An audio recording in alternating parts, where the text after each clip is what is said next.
तो आज का हमारा टॉपिक रहेगा मेटलो एंजाइम्स के बारे में। तो मेटलो एंजाइम्स जब हम देखते हैं, यहाँ पे जब हम इस नाम को देखते हैं तो यहाँ पे हमें ये दो पार्ट नजर आते हैं। एक हमारा है मेटलो, दूसरा है हमारा एंजाइम्स। तो देखते हैं हम ये मेटलो एंजाइम्स क्या चीज़ है। तो सबसे पहले यहाँ पे जो हम सब ने सुन के रखा हुआ है एंजाइम्स, उसको देखते हैं क्या चीज़ है। तो एंजाइम्स क्या है? एंजाइम्स हमारा प्रोटीन्स है जो कि बायोकेमिकल रिएक्शंस को कैटलाइज करते हैं या उनके जो रेट ऑफ रिएक्शन है उसको स्पीड अप करते हैं। ठीक है, तो ये क्या है? एंजाइम्स और proteins which catalyzes biochemical reactions. ठीक है, तो ये कैसे करते हैं? एंजाइम्स कैसे बायोकेमिकल रिएक्शंस को स्पीड अप करते हैं? तो ये करते हैं कि एक पर्टिकुलर रिएक्शन के लिए कितना एनर्जी चाहिए, एक्टिवेशन एनर्जी चाहिए, तो वो क्या कर देते हैं, ये आपका एंजाइम्स जो है लोअर कर देते हैं उस पर्टिकुलर रिएक्शन की एक्टिवेशन एनर्जी को कम कर देते हैं, तो वहां से फिर वो वाला रिएक्शन स्पीड अप हो जाते हैं। अब इंजाइम्स का तो हमने देख लिया डेफिनेशन क्या चीज़ है, कि ये प्रोटीन्स हैं जो कि आपके बायोकेमिकल रिएक्शंस को स्पीड अप कर देते हैं। अब यहाँ जब हम दूसरे पार्ट को जब हम देखते हैं तो यहाँ पे दूसरा पार्ट है, यहाँ पे आपका मेटलो। मेटलो मीन्स यहाँ पे आपका मेटल है। ठीक है, मेटल है। अब मेटलो एंजाइम्स का मतलब क्या होगा फिर? मेटलो एंजाइम्स का मतलब क्या होगा? तो ये आपका इंजाइमेटिक प्रोटीन्स हैं जिनमें क्या होगा, मेटल आयन एम्बेडेड होगा cavity of that particular enzymes. तो यहाँ पे ये क्या हो गया, metal ion plus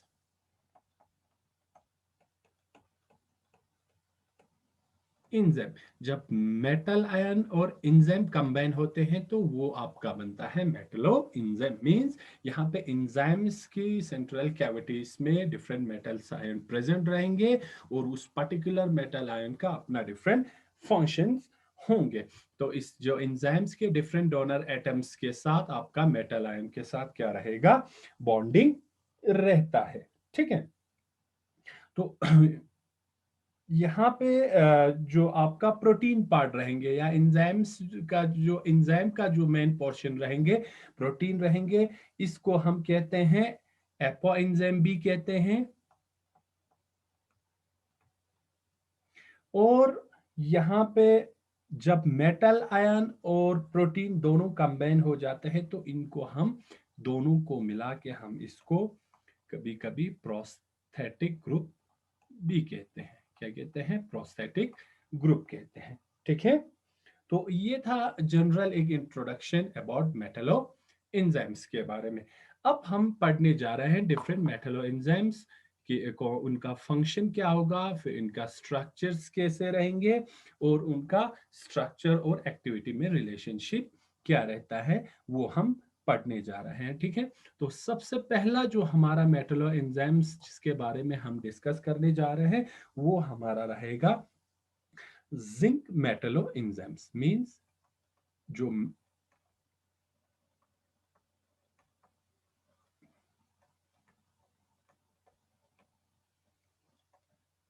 zinc metallo enzymes के बारे में हम डिस्कस करने जा रहे हैं।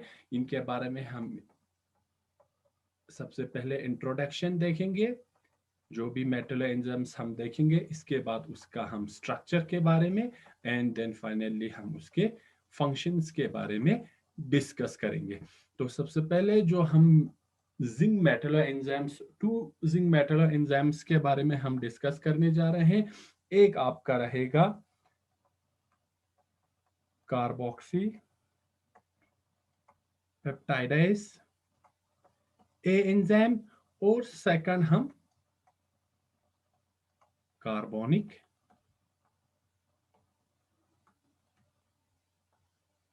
एनहाइड्रेस। ये दो एंजाइम हैं जिनके बारे में हम डिटेल्स में डिस्कस करेंगे।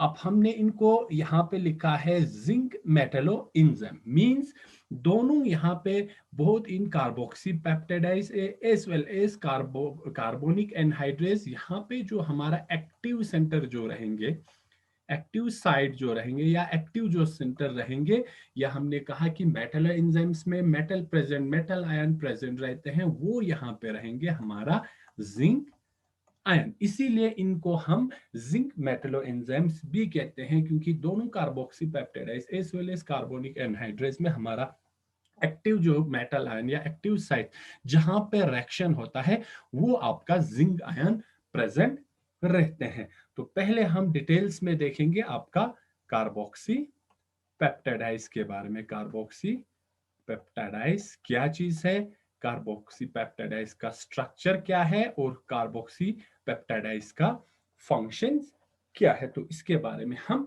डिटेल्स में डिस्कस करेंगे। तो जब हम कार्बोक्सी पेप्टाइडाइज एक की बात करते हैं, तो ये आपका एक पेनक्रेटिक मेटलो एंजाइम है। क्या है?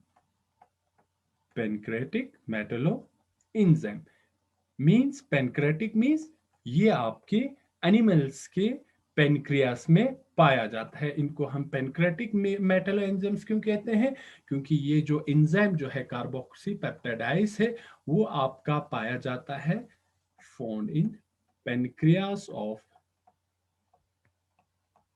एनिमल्स। एनिमल्स की पेनक्रियास में ये प्रेजेंट रहता है या पाया जाता है, ये वाला कार्बोक्सी पेप्टाइडाइज ए।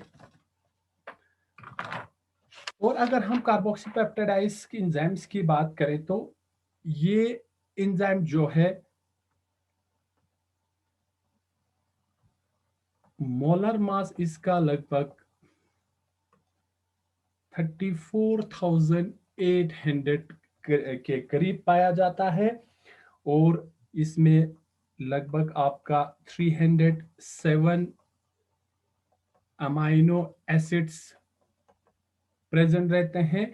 और इसमें जो हमने एक्टिव साइट की जो बात किया है, एक्टिव साइट या जो मेटल आयन की जब हम बात करते हैं, तो यहाँ पे Zn+2 ions is in active site या central metal atom, as a central metal atom present रहता है। तो ये एक जनरल इंट्रोडक्शन था कार्बोक्सी पेप्टाइडाइज ए। ये एक पेनक्रेटिक मेटल एंजाइम्स है, means mainly pancreas of animals में पाया जाता है। मोलर मास इसका लगभग 34,800 के अराउंड रहते हैं। इसमें लगभग 307 अमाइनो एसिड्स कंबाइन रहते हैं, और इनमें जो आपका सेंट्रल मेटल एटम या एक्टिव सेंटर जो है zinc ion, zinc in +2 form present रहते हैं। तो नेक्स्ट इसका जो इंपॉर्टेंट फीचर है वो हम देखेंगे स्ट्रक्चर, कि स्ट्रक्चर कैसा है। स्ट्रक्चर ऑफ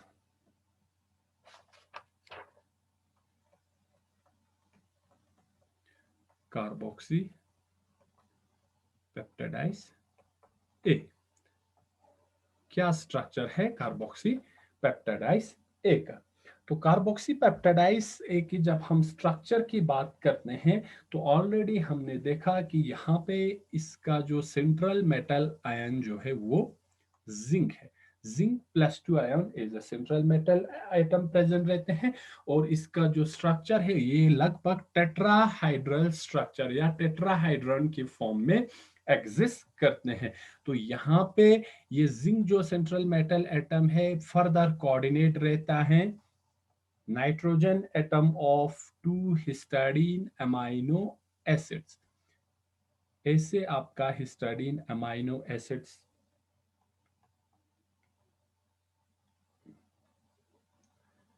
प्रेजेंट रहता है। इस साइड से भी आपका हिस्टाडीन अमाइनो एसिड्स प्रेजेंट रहते हैं, और इसका दूसरा जो कोऑर्डिनेटेड सेट है वो आपका ग्लूटामेट रहता है, ग्लूटामिक एसिड, जब यहाँ से इसका जो एसिडिक प्रोटोन निकल जाता है तो हम इसको ग्लूटामेट कहते हैं। तो यहाँ पे glutamic acid is a resonating structure, यहाँ पे इज अ बाइडेंटेड लिगेंड इस वाले कार्बन एटम के साथ प्रेजेंट रहते हैं, और यहाँ पे फर्दर ये अपने दूसरे जो कॉन्स्टिट्यूएंट कार्बन से होगा या दूसरे एटम्स के साथ फर्दर कंबाइन रहते हैं। तो यहाँ पे जब हम इस कार्बोनिक एंड कार्बोक्सी पेप्टाइड्स की स्ट्रक्चर की बात करते हैं तो ये लगभग जिंक मेटल आयन इसमें टेट्राहाइड्रल स्ट्रक्चर फॉर्मेशन करते हैं। अब यहाँ पे ये जो आपका हिस्टडीन अमाइनो एसिड्स हैं, ये आपका एक हिस्टडीन अमाइनो एसिड हिस्टडीन 196 रहते हैं।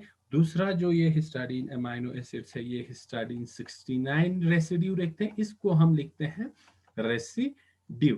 रेसिड्यू क्यों लिखते हैं? क्योंकि ये हिस्टाडीन का क्या है, रेसिड्यू है, ये फर्दर अभी दूसरे यूनिट्स के साथ जुड़ा हुआ है।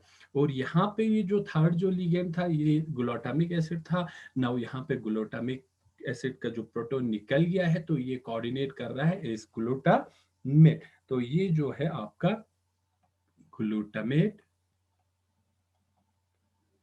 72 रेसिड्यू, ये सब फर्दर फिर कोऑर्डिनेटेड रहता है यहाँ पे प्रोटीन के साथ। यहाँ पे फर्दर ये अमाइनो एसिड सब कंबाइन होके यहाँ पे प्रोटीन स्ट्रक्चर इस तरह बना लेते हैं। और इसका ओवरऑल स्ट्रक्चर की हम बात करें तो ये आपकी कार्बोक्सी पेप्टाइड्स का स्ट्रक्चर इस तरह एलिप्टिकल स्ट्रक्चर फॉर्म करते हैं। एलिप्टिकल स्ट्रक्चर फॉर्म करते हैं मींस इसका स्ट्रक्चर ओवरऑल जो स्ट्रक्चर रहता है वो एलिप्टिकल रहता है, थोड़ा अंडे की शक्ल पे रहते हैं। और यहाँ पे ये सब कंबाइन होके यहाँ पे प्रोटीन चेन बना लेता है। ये ओवरऑल इस तरह प्रोटीन चेन रहते हैं। यहाँ पे जो हमने प्रोटीन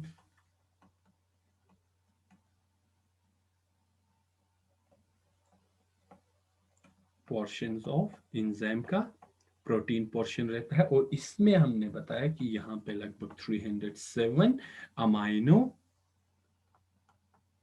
एसिड्स प्रेजेंट रहते हैं। कितने? लगभग 307, अबाउट 307 अमाइनो एसिड्स प्रेजेंट रहते हैं। अब यहाँ पे जो आपका यहाँ पे जो एक्टिव साइट्स है, ये एक्टिव साइट्स है जहां से आपका जब ये कार्बोक्सी पेप्टाइड्स अपना फंक्शन स्टार्ट कर देते हैं तो यहाँ पे ये फोर्थ कोऑर्डिनेशन साइट से ये जिंक के साथ कोऑर्डिनेट होते हैं।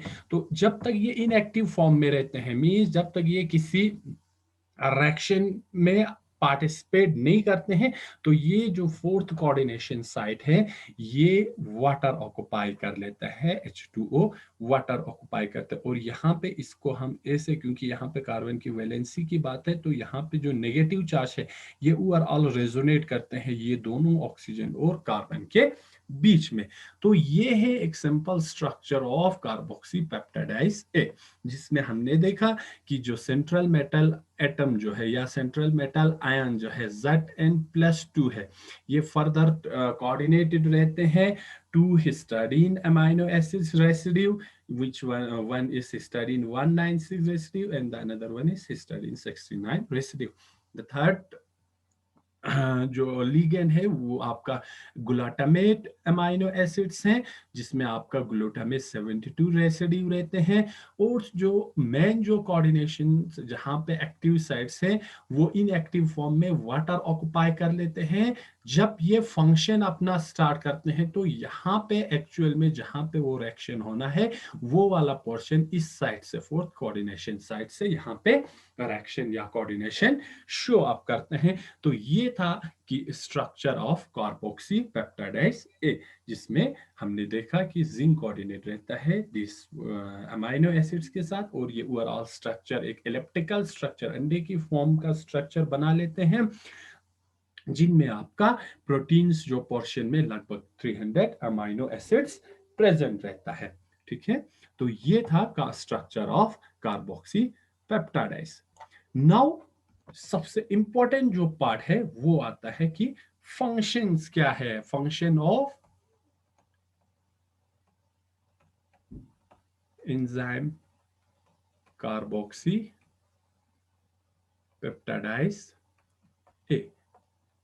सबसे इंपॉर्टेंट पार्ट कि इसका कार्बोक्सी पेप्टाइडाइज ए का फंक्शन क्या है, कि ये क्या काम करता है, इसका क्या रोल है इस मेटलो एंजाइम्स का। तो जब हम इसके फंक्शन की जब हम बात करते हैं, तो सबसे पहले अगर सिंपली आपको इसके फंक्शन की अगर मैं बात करूं, तो ये हाइड्रोलाइसिस करता है।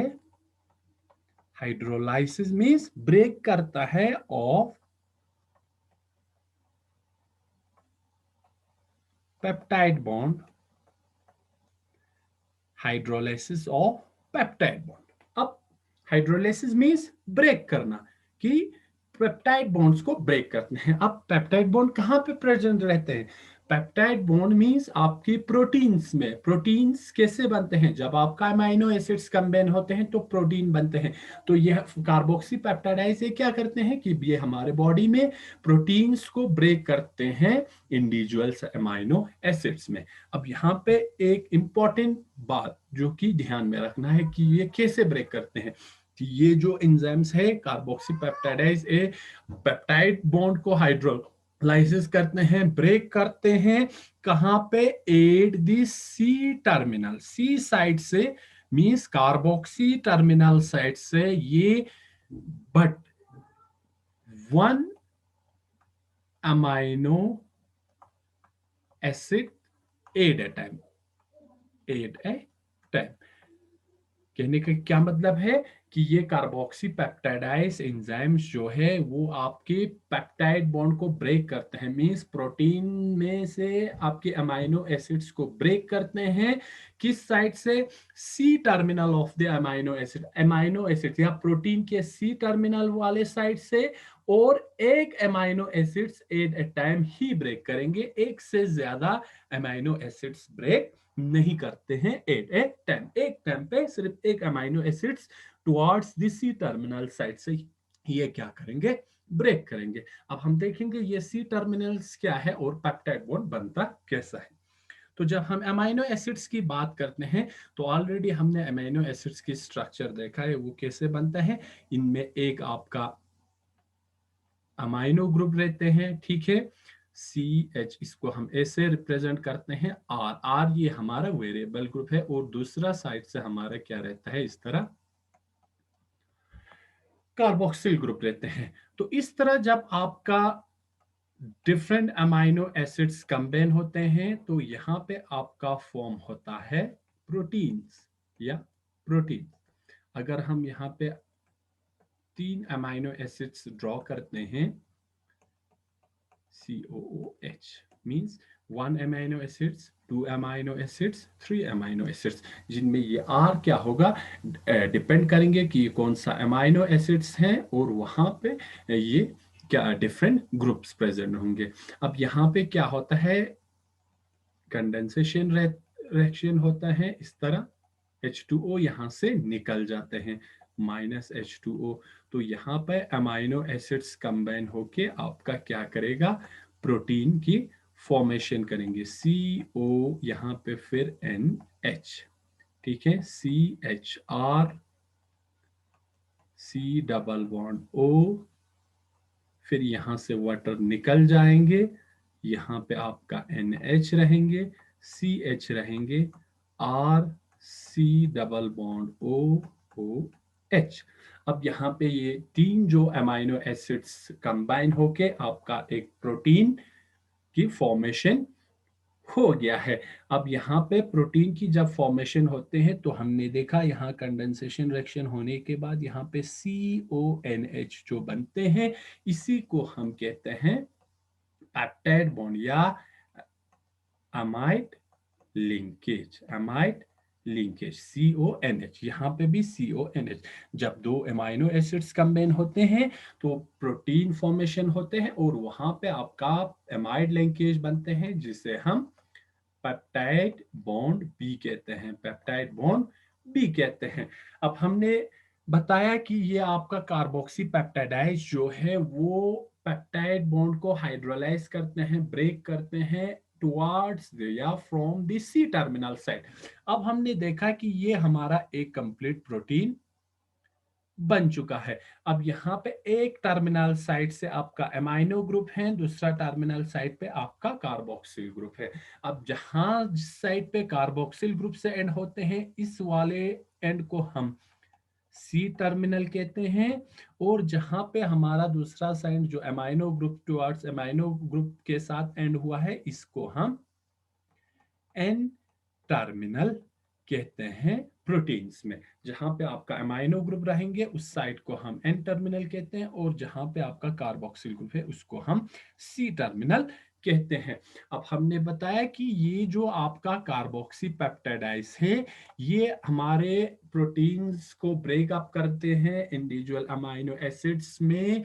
किस साइड से? सी वाले टर्मिनल साइड से। अब ये हमारा एक प्रोटीन है। प्रोटीन को जब हम कार्बोक्सी पेप्टाइडाइज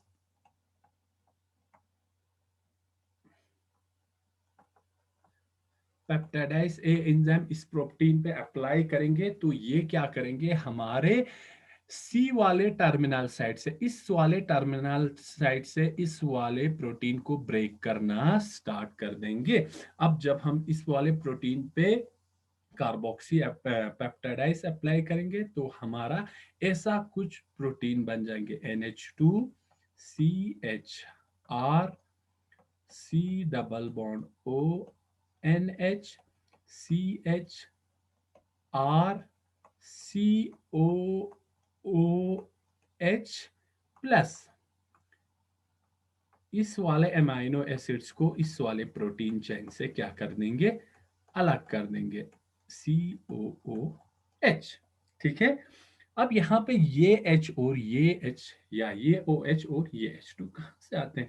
तो सिंपली यहाँ पे ये क्या कर देता है, H और OH ये वाटर से सप्लाई कर देते, तो यहाँ पे ये वाला OH चला जाता है, इस ZH आ जाते हैं। तो यहाँ पे एक अमाइनो एसिड्स इस वाले प्रोटीन चेन से इसने क्या कर दिया, साइज कर दिया या हाइड्रोलाइज कर दिया, अलग कर दिया।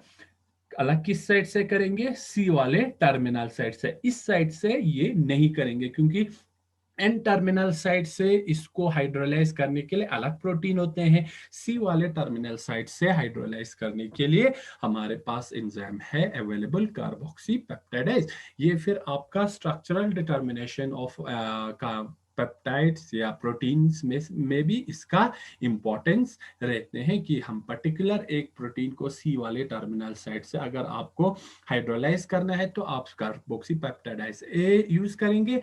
अगर एन वाले टर्मिनल साइड से करना है, तो आपके पास अलग सा प्रोटीन रहेगा, वो क्या कर देंगे, इसको ब्रेक अप कर देंगे या हाइड्रोलाइज करेंगे फर्दर। क्योंकि अब हमारे प्रोटीन्स में अभी और दो अमाइनो एसिड्स प्रेजेंट हैं। एक वाले अमाइनो एसिड्स तो हमारा यहाँ पे इस वाले प्रोटीन चेन से हाइड्रोलाइज हुआ है या ब्रेक अप हुआ है। अब यहाँ पे अगर आप इस वाले पोर्शन को फर्दर कार्बोक्सी पेप्टाइडाइज के साथ अगर आप ट्रीट करते हैं, कार्बोक्सी पेप्टाइडाइज ए के साथ इस वाले पोर्शन को ट्रीट करते हैं, तो ये इस वाले एन वाले टर्मिनल साइड से, सी वाले टर्मिनल साइड से इस वाले प्रोटीन को भी क्या कर देंगे, ब्रेक कर देंगे। तो आपका ऐसा कुछ बनेंगे, NH2CHR COOH plus NH2CHR COOH। तो ये आपका कार्बोक्सी पेप्टाइडाइज का क्या फंक्शन है, कि ये पॉलीपेप्टाइड्स को या hydrolysis of peptide bond, proteins में जो पेप्टाइड बॉन्ड फॉर्मेशन होते हैं, CONH, पेप्टाइड बॉन्ड क्या होता है, CONH, इस वाले बॉन्ड को ये क्या कर देते हैं, हाइड्रोलाइज कर देते हैं, ब्रेक कर देते हैं। फिर प्रोटीन्स में से अमाइनो एसिड्स को अलग करते हैं, और ये अटैक किस सेट से करते हैं, प्रोटीन की सी टर्मिनल सेट से, जहां से कार्बोक्सिल ग्रुप एंड होते हैं, उस वाले साइड से एट ए टाइम एक एक अमाइनो एसिड्स को ये क्या करते हैं, प्रोटीन से अलग कर देते हैं। तो ये है आपका कार्बोक्सी पेप्टाइडाइज एंजाइम्स का फंक्शन। ये एक मेटल एंजाइम है जिसमें आपका जिंक, जो आपका metal ion is a central metal ion present है, और यहाँ पे ये हाइड्रोलिसिस ऑफ पेप्टाइड बॉन्ड में मदद करते हैं। तो ये है आपका कार्बोक्सीपेप्टाइडेज ए के बारे में कि वो प्रेजेंट कहाँ रहता है, कैसा एंजाइम है, पेनक्रेटिक एंजाइम्स है, पेनक्रियास में प्रेजेंट रहते हैं। स्ट्रक्चर्स को हमने देखा, कैसे ये zinc metal ion further different amino acids के साथ कोऑर्डिनेटेड रहते हैं, और उसके साथ साथ फिर इसका इंपॉर्टेंट जो है फंक्शंस क्या है कि वो क्या काम करता है ह्यूमन की बॉडी में। तो ये था कार्बोक्सी पेप्टाइडाइज ए के बारे में। अब इसमें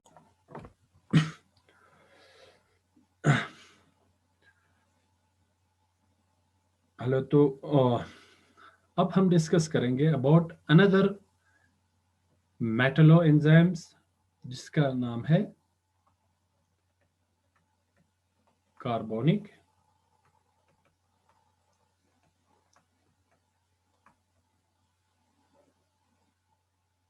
एनहाइड्रेस।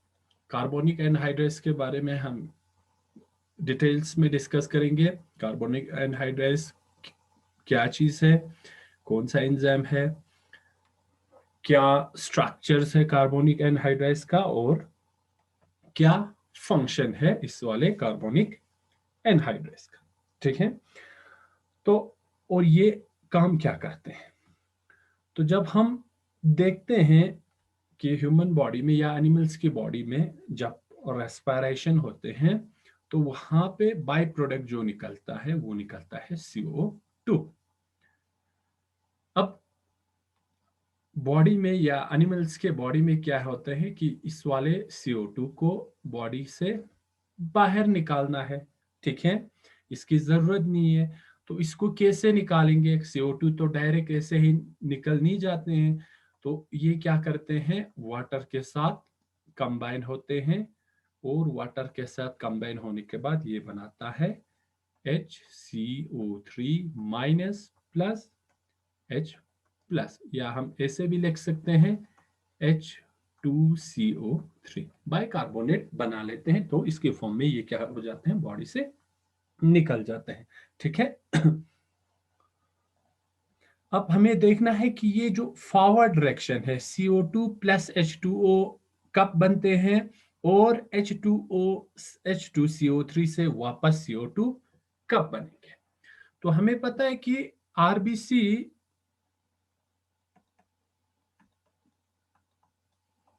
रेड ब्लड सेल्स जो है वो बॉडी में सेलुलर रेस्पिरेशन के बाद जब वहां पे कार्बन डाइऑक्साइड रिलीज होते हैं, तो ये क्या कर देते हैं, आरबीसी यहां से, ये कहां से लेंगे, बॉडी से,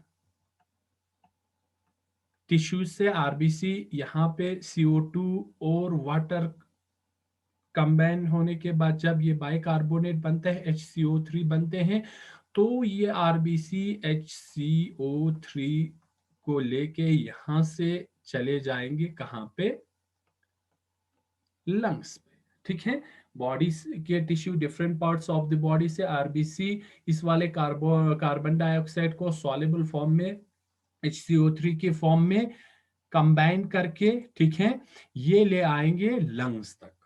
अब लंग्स में क्या होंगे, लंग्स में हमें होना है कि ये जो आपका H2CO3 जो फॉर्म हुआ है, इसको वापस कन्वर्ट करना है CO2 प्लस H2O में, और ये CO2 फिर क्या होगा, लंग्स से वापस बॉडी से बाहर चले जाएंगे। ठीक है, पहले आरबीसी, क्योंकि जो रेस्पिरेशन में जो हमारा कार्बन डाइऑक्साइड रिलीज हुआ था उसको वाटर के साथ कंबाइन करके सॉल्युबल फॉर्म में RBC different parts of the body से इस वाले कार्बन डाइऑक्साइड को, मींस फॉरवर्ड डायरेक्शन को कैरी करके different parts of the body से कार्बन डाइऑक्साइड को लेके पहुंच गए हैं लंग्स में। अब लंग्स में क्या करना है, H2CO3 तो रिलीज नहीं होंगे हमें, क्योंकि बाहर जो निकालना है वो कार्बन डाइऑक्साइड को निकालना है, वाटर को वापस लेना है बॉडी में।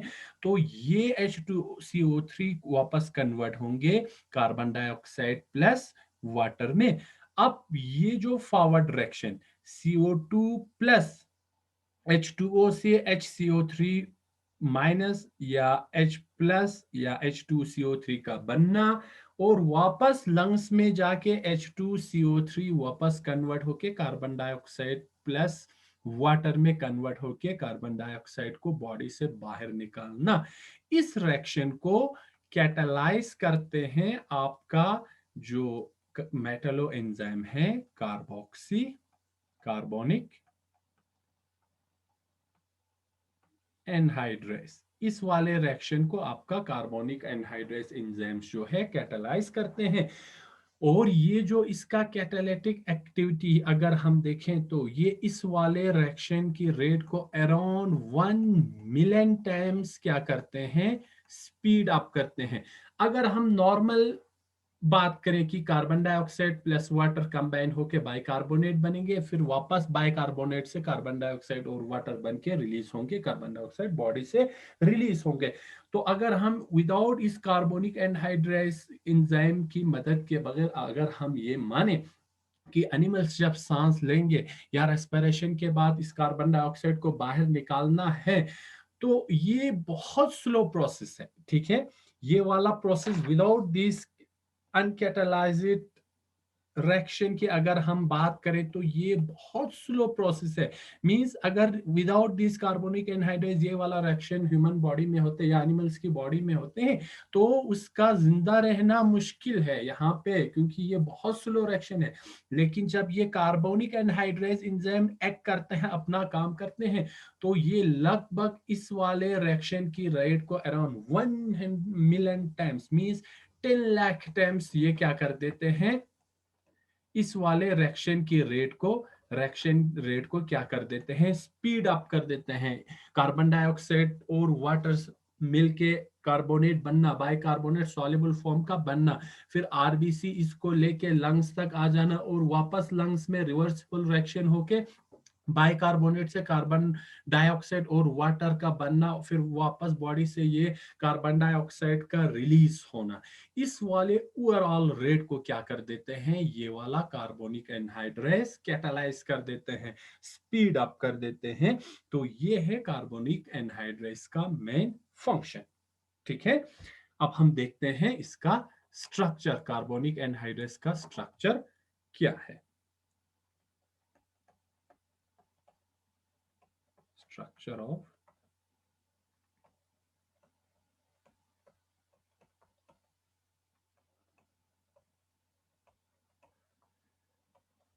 Carbonic anhydrase. तो जब हम कार्बोनिक एनहाइड्रेस की हम स्ट्रक्चर की बात करते हैं तो ये भी एक टेट्राहाइड्रल स्ट्रक्चर के फॉर्म में प्रेजेंट रहते हैं। और यहाँ पे भी आपका जो एक्टिव सेंटर है या सेंट्रल मेटल जो आयन है वो जिंक आयन है, जिंक+2 फॉर्म। अब डिफरेंस क्या है आपका कार्बोक्सी पेप्टाइडाइज ए और कार्बोनिक एनहाइड्रेट में। अब यहाँ पे ये जो जिंक आयन है वो फर्दर कोऑर्डिनेटेड रहता है 3 हिस्टाडीन अमाइनो एसिड्स के साथ, फर्दर 3 हिस्टाडीन अमाइनो एसिड्स। यहाँ पे जो तीनों जो लिगेंड है वो क्या है आपका हिस्टाडीन अमाइनो एसिड्स।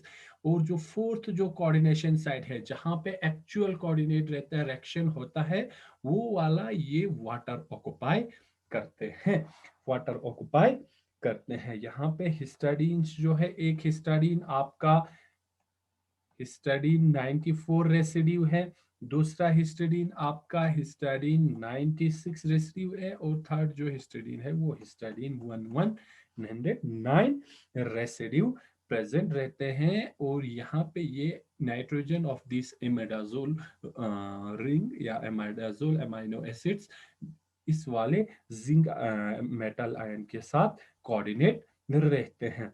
और ये एक सिंगल प्रोटीन यूनिट है, सिंगल प्रोटीन यूनिट है। एक सिंगल प्रोटीन यूनिट में लगभग आपका 260 अमाइनो एसिड्स प्रेजेंट रहते हैं, 260 अमाइनो एसिड्स प्रेजेंट रहते हैं। और इसकी अगर हम मोलर मास की अगर हम बात करें, molar mass of this carbonic anhydride is about 30,000।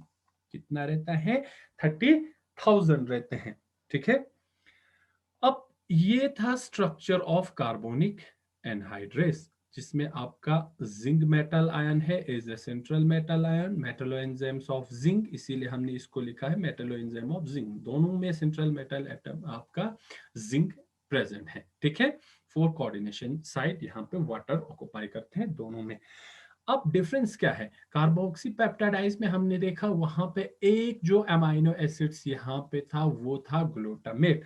अब in case of carbonic anhydrase तीनों यहाँ पे जो अमाइनो एसिड्स हैं वो हिस्टाडीन है, और हिस्टाडीन और अगर ग्लूटामेट की हम बात करें तो ये जो है लेस बेसिक है as compare to glutamic acid या ग्लूटामिक।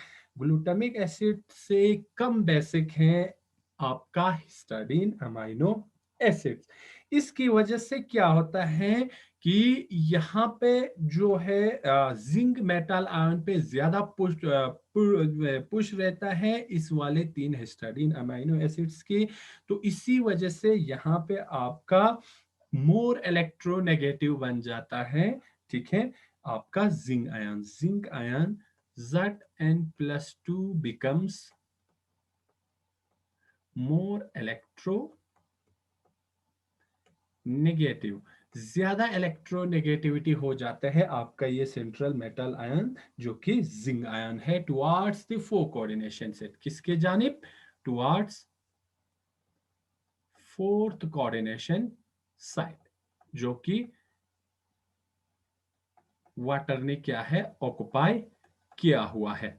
अब इससे क्या होगा, अब यहां से इनकी पुश ज्यादा होने की वजह से ये इन कार्बोक्सी एनहाइड्रेस में ज्यादा इलेक्ट्रोनेगेटिव बन जाते हैं। इलेक्ट्रोनेगेटिव बनने की वजह से इस वाले जो 4 कोऑर्डिनेशन साइट जो कि वाटर ने ऑक्युपाई किया हुआ है, इस पे ज्यादा ये क्या कर देते हैं, इस वाले जो लोन इलेक्ट्रॉन्स को ज्यादा ये क्या कर देते हैं, पुश अप कर देते हैं, खींच लेते हैं। तो इसकी वजह से यहां से एक क्या हो जाता है, प्रोटॉन निकल जाते हैं। तो यहां से जब एक प्रोटॉन निकल जाते हैं तो ये ZnOH माइनस में कन्वर्ट हो जाता है, ZnOH माइनस में कन्वर्ट हो जाते हैं, ठीक है। तो ये है सिंपल एक स्ट्रक्चर ऑफ कार्बोनिक एनहाइड्रेस, जिसमें zinc as a central metal ion है, और 3 जो है आपका हिस्टाडीन अमाइनो एसिड्स हैं, जिनमें इमिडाजोल अमाइनो एसिड्स के नाइट्रोजन कोऑर्डिनेट रहता है इस वाले जिंक के साथ, और जो 4 कोऑर्डिनेशन साइट वाटर ने ऑक्युपाई किया हुआ होता है। एक सिंगल यूनिट है जिसमें 260 अमाइनो एसिड्स प्रेजेंट रहते हैं, और मोलर मास इसका 30,000 के अराउंड रहता है। तो ये था स्ट्रक्चर ऑफ कार्बोनिक एनहाइड्रेस। अब जो लास्ट जो इंपॉर्टेंट पोर्शन है वो है फंक्शन, कि फंक्शन कैसे करता है, और इसके हम मैकेनिज्म को समझने की कोशिश करते हैं, ठीक है। Function oblique mechanism of carbonic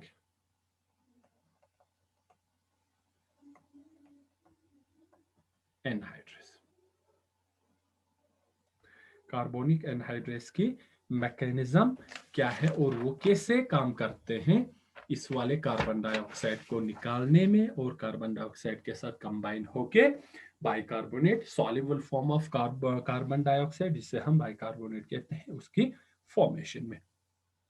तो देखा हमने कि यहाँ पे ये आपका स्ट्रक्चर है, हिस्टाडीन, दूसरा N हिस्टाडीन, और यहाँ पे नाइट्रोजन ऑफ हिस्टाडीन, ठीक है। ये आपका स्ट्रक्चर था कार्बोनिक एनहाइड्रेस का।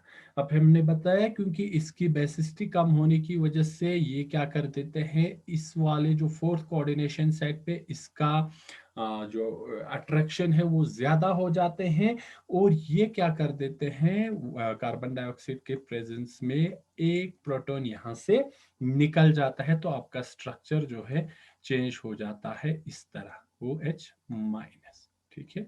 यहाँ पे फिर क्या आ जाएंगे, माइनस है, लोन पैर आ जाएंगे, और यहाँ पे नाइट्रोजन आया इस तरह हिस्टाडीन, ये फिर वापस बिल्कुल इसी तरह रहेंगे, 3 हिस्टाडीन अमाइनो एसिड इसके साथ कंबाइंड फॉर्म में रहेंगे। अब क्योंकि यहाँ पे माइनस चार्जेस है, ये क्या कर देते हैं, आपका ये कार्बन डाइऑक्साइड है,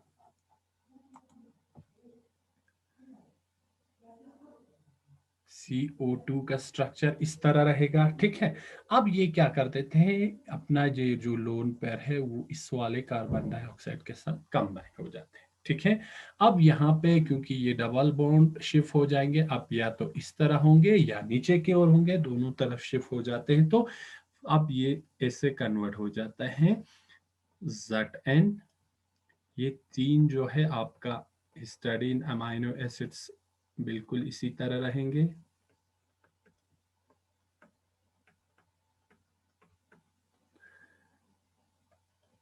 ये आपका एक H इस तरह, और यहाँ पे कार्बन डाइऑक्साइड को हम इस तरह दिखा सकते हैं, क्योंकि ये वाला प्रोटॉन इधर भी शिफ्ट हो सकते हैं, ऊपर भी शिफ्ट हो सकते हैं, तो इसको हम रेजोनेटिंग स्ट्रक्चर से शो अप करते हैं इस तरह, ठीक है। क्या कर दिया, प्रोटॉन यहां से निकलने के बाद यहाँ पे OH नेगेटिव फॉर्म हुआ था, ये फर्दर अटैक किया इस वाले कार्बन डाइऑक्साइड के कार्बोनिल कार्बन पे, फिर यहाँ पे ये जो इलेक्ट्रॉन्स है कार्बोनिल ग्रुप का, ये शिफ्ट हो रहा है या ऊपर की ओर या नीचे की ओर, दोनों साइड शिफ्ट हो सकते हैं, तो आपका ये वाला रेजोनेटिंग स्ट्रक्चर बन जाता है, ठीक है। अब नेक्स्ट यहाँ पे क्या हो जाता है, रीअरेंजमेंट हो जाते हैं, ठीक है। रीअरेंजमेंट हो जाता है, यहां से लेके कभी भी इसमें आपका जिंक आयन का जो ऑक्सीडेशन स्टेट है, इसमें कोई ज्यादा चेंज, मतलब चेंज ही नहीं हो रहा है। तीनों में आपका जिंक क्या है, +2 ऑक्सीडेशन स्टेट में प्रेजेंट है। इट मींस क्या है कि यहाँ पे एक्चुअल जो है, क्योंकि ये फोर्थ कोऑर्डिनेशन साइट है जहां से रिएक्शन होना है, तो क्योंकि वैकेंट फॉर्म में ये वाटर ऑक्युपाई करते हैं, तो यहाँ पे एक्चुअली इन दोनों के बीच में कोई ज्यादा स्ट्रॉन्ग इंटरेक्शन अवेलेबल नहीं है, तो इसी की वजह से क्या हो जाता है, यहाँ पे इस वाले स्टेप में रीअरेंजमेंट हो जाते हैं। रीअरेंजमेंट होने की वजह से अब यहाँ पे क्या कर देते हैं, इस वाले हाइड्रोक्सिल ग्रुप को रिप्लेस करके ये वाला कार्बोनेट, आपका जो कार्बन डाइऑक्साइड है, वो अब जिंक के साथ कोऑर्डिनेशन शो करता है बाय डेंटेड लिगेंड के फॉर्म में। अब यहाँ पे ये वाला साइड इस तरह कोऑर्डिनेट होता है सी, और यहाँ पे क्योंकि अभी भी आपका क्या है, ये रेजोनेटिंग स्ट्रक्चर है, और ये वाले हाइड्रोक्सिल ग्रुप अब क्या हो जाता है, बाहर की ओर हो जाते हैं, क्योंकि एक्चुअली यहाँ पे एक्चुअल इंटरेक्शन नहीं है जिंक और इस वाले हाइड्रोक्सिल ग्रुप के बीच में। बाकी जो आपका तीन जो हिस्टडीन अमाइनो एसिड्स हैं वो बिल्कुल सेम रहेंगे, इनमें कोई चेंज नहीं होंगे, ठीक है। तो ये वाला स्ट्रक्चर बन जाता है आपका इस स्टेप में। नाउ क्या हो जाता है, यहाँ पे वाटर दे देते हैं, या वाटर के प्रेजेंस में अब यहाँ पे HCO3 माइनस मीन्स H क्या होगा, ये वाला बॉन्ड ब्रेक हो जाएंगे, इसको हम दिखाएंगे दूसरे कलर से। ये वाला बॉन्ड ब्रेक अप हो जाता है इस साइड, और यहाँ पे जो रेजोनेटिंग जो स्ट्रक्चर्स था या इलेक्ट्रॉन था, वो कंप्लीट इस वाले ऑक्सीजन पे शिफ्ट होते, और ये वाला बॉन्ड टूट के जिंक की ओर आ जाते हैं। तो यहाँ पे ये जो कंप्लीट पोर्शन है HCO3 माइनस, ये यहाँ से इस वाले स्ट्रक्चर से बाहर चला जाता है in the presence of water, और यहाँ पे आपका HCO3 माइनस इस वाले कॉम्प्लेक्स से रिलीज होते हैं। ये वाटर वापस फिर अपना ये जो फोर्थ कोऑर्डिनेशन साइट ले लेते हैं, और आपका ऐसा कुछ स्ट्रक्चर बन जाता है Zn, नाइट्रोजन ऑफ हिस्टडीन, तीन हमारे पास हिस्टडीन रेसिड्यू है जो कि कोऑर्डिनेटेड है इस वाले जिंक के साथ, और यहाँ पे फर्दर वापस वाटर इस वाले फोर्थ कोऑर्डिनेशन साइट को ऑक्युपाई करते हैं, और ये HCO3 सॉल्युबल फॉर्म में यहाँ से बाहर चला जाता है, ठीक है। अब यहाँ से फर्दर कार्बन डाइऑक्साइड के प्रेजेंस में क्या होंगे, क्योंकि इस वाले ये फिर से ओरिजिनल स्ट्रक्चर पे आ गया इनकी, क्योंकि लेस बेसिसिटी की वजह से इसकी इलेक्ट्रोनेगेटिविटी बढ़ जाते हैं। इलेक्ट्रोनेगेटिविटी बढ़ने से क्या होगा, ये वाला प्रोटॉन फर्दर यहाँ से रिलीज होंगे, -H+ होंगे, और यहाँ से फर्दर कार्बन डाइऑक्साइड CO2 की प्रेजेंस में आपका ये वाला साइकिल क्या होगा, पूरा रिपीट होंगे। फर्दर यहाँ से ये अपने इस साइकिल में ऐड हो जाएंगे, और फर्दर इसी तरह ये साइक्लिक प्रोसेस पूरा चलता रहेगा। और ऐसे ये क्या कर देते हैं, एक जगह कार्बन डाइऑक्साइड के साथ कंबाइन होते हैं, फिर दूसरी जगह ये कार्बन डाइऑक्साइड को रिलीज कर देते हैं। तो ये है ओवरऑल फंक्शन या mechanism of carbonic anhydrase enzyme. कैसे ये carbonic anhydrase enzyme carbon dioxide के साथ कंबाइन होते हैं और कार्बन डाइऑक्साइड को सॉल्युबल फॉर्म में रिलीज कर देते हैं। तो ये एक्चुअली इस वाले रिएक्शन को कैटेलाइज करते हैं। तो ये था फंक्शन स्ट्रक्चर फंक्शन या mechanism of carbonic anhydrase. Thank you.